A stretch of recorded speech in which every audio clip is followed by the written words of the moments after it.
It grew steadier, louder as they looked up and down the street for some sign of a headlight. It swelled to a roar as they both looked up at the sky. And the huge motorbike fell out of the air and landed on the road in front of them. If the motorbike was huge, it was nothing to the man sitting beside it. He was almost as tall man and at least 5 times as wide. He looked simply too big to be allowed, and so wild, long tangles of bushy black hair and beard hid most of his face. He had hands the size of dusty lids, and his feet in the leather boots were like baby dolphins. In his vast muscular arms, he was holding a bundle of blankets. Hagrid, said the motor, sounding relieved. At last. And where did you get that motorbike? Borrowed it, Professor Dumbledore, sir, said the giant, climbing carefully out of the motorbike as he spoke. Young Sirius Black lent it to me. I've got him, sir. No problem, brother there. No, sir. The house was almost destroyed, but I got him out right before the muggles started swarming around. He fell asleep as he was flying over Bristol. Dumbledore and Professor McGonagall bent forward over the bundle of blankets. Instead, just visible was a baby boy fast asleep under a tuft of jet black hair over his forehead, and they could see a curious shape like a bolt of lightning. Is that where? Whispered Professor McGonagall. Yes, said Dumbledore. He'll have that scar forever.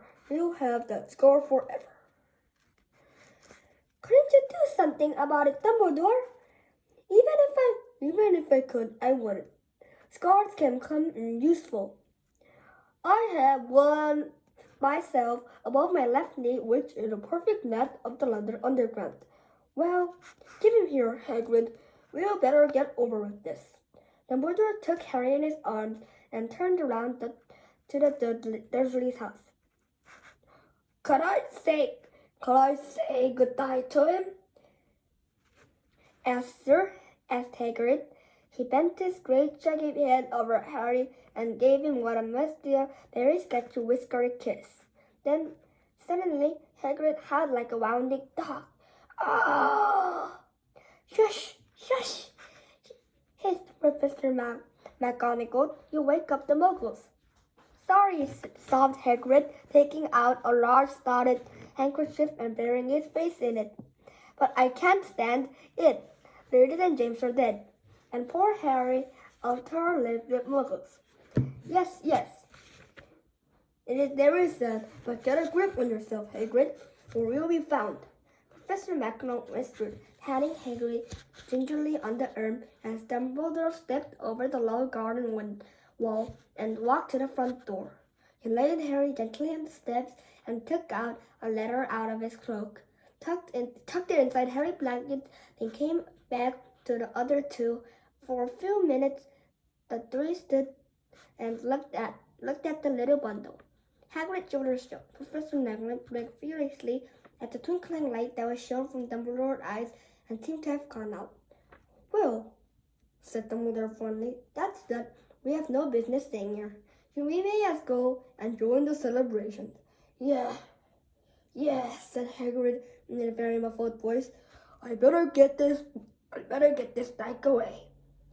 Good night, Professor McGonagall. Good night, Professor Dumbledore, sir.